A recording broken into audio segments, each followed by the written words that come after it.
By the 1850s, the lure of the gold and land had Americans charging west.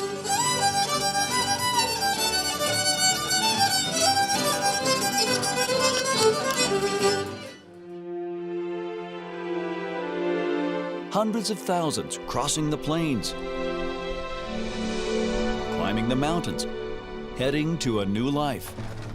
Pulled by horse and oxen and mule, the race was on. And by the 1860s, in the middle of the Civil War, another race began. To lay track and link a nation coast to coast by rail. It changed everything forever.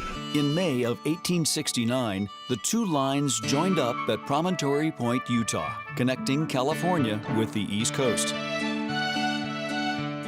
The building of the Transcontinental Railroad, the joining that literally bound a nation at one of its most fragile times, just after the Civil War. In doing that, it didn't just join the nation, it joined the world.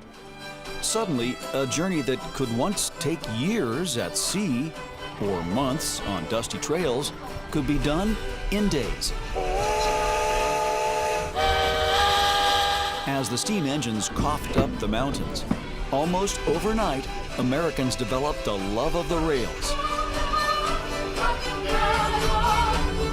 150 years later, that love is still going strong, and it really comes alive crossing the High Sierra on the legendary Amtrak Zephyr. Wow. The scenic car is the way to go. Found the best party in town. That's the Amtrak. Yeah. Oh my God! Man, I'm living right.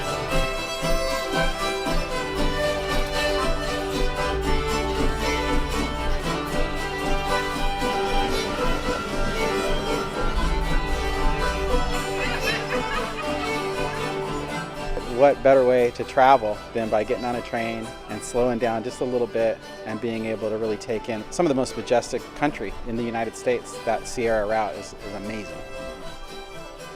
But of course, it all nearly vanished as trucks and cars, freeways, and jet travel threatened to do in the rails. Steam engines, passenger cars, and even the old iron tracks just left behind to rust away. People think of railroads as part of our past, but they're not. They're part of our present and part of our future. Perhaps because of all those cars and all this congestion, Americans have rediscovered the rails. But they had nearly forgotten all the history, all the folklore, all the work it took so long ago to connect a nation. Like the rusting equipment, the stories of the old days were nearly lost to time, just drifting away. It's our living history. Ty Smith runs the California State Railroad Museum and its popular program that puts museum docents on the Amtrak Zephyr run. Because you're going along the old Transcontinental route, they're pointing out features. Now, a handful of rail buffs are riding the rails. My name is Fred, and my fellow docent is Randy. We're volunteers at the California State Railroad Museum. We're aboard the Zephyr as it heads from California east to Chicago.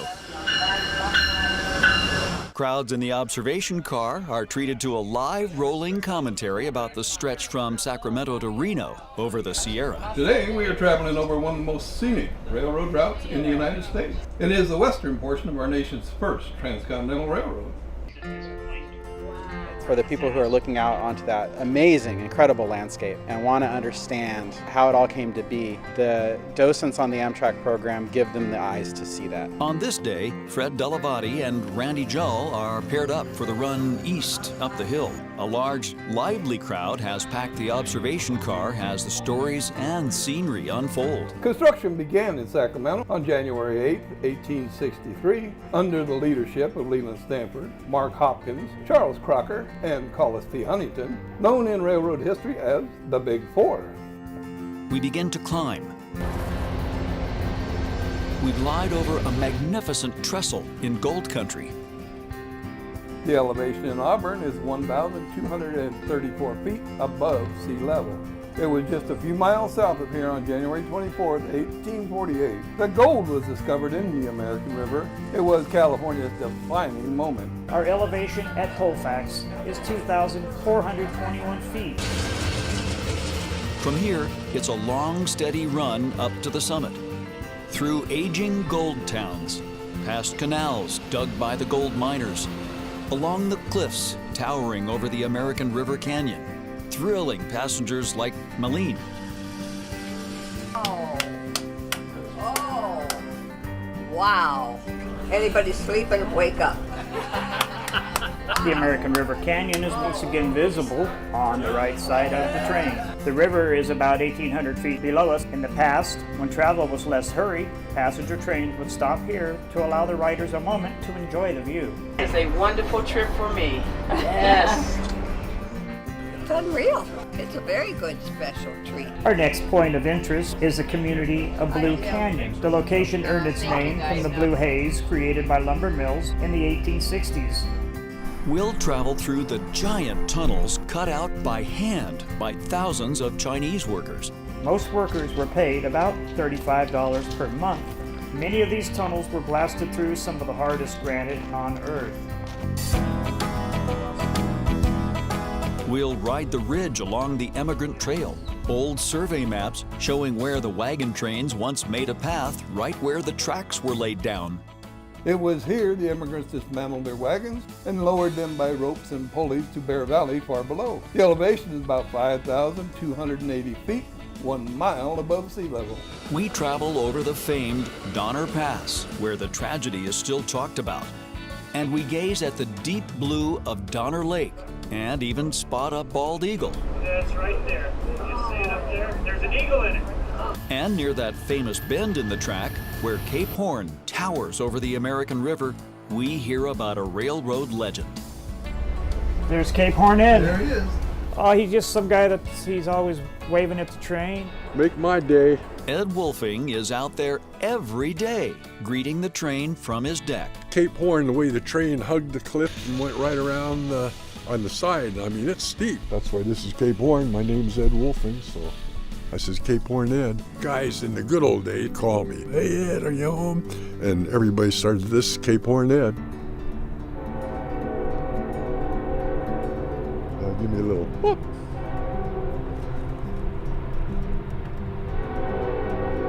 Now he's crossing the road.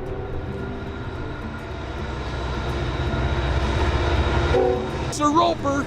Yeah. I'm living right. Holy cow. I'm telling you. Oh man. When he's not waving at trains, you can find him in his basement playing with models.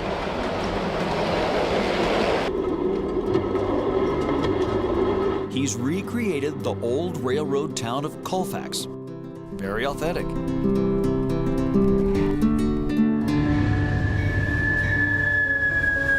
Cape Horn itself is one of those legendary places on the Transcontinental rail line. Carved atop a cliff, in the old days, the steam trains would stop up here and allow passengers to climb out and just stand there and marvel at the view.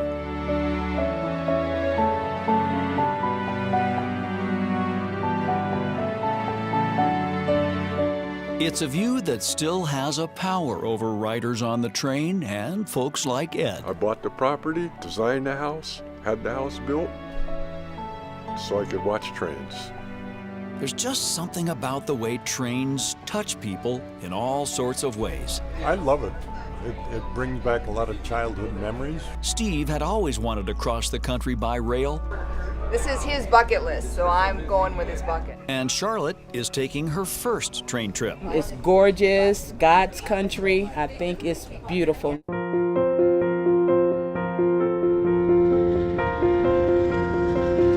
As we roll on, they continue to hug the windows, marveling at the views and savoring the stories. Our lives are made of railroad stories. I mean, you can't tune through your radio or your television without coming across some railroad story. It's sort of the soundtrack of our lives.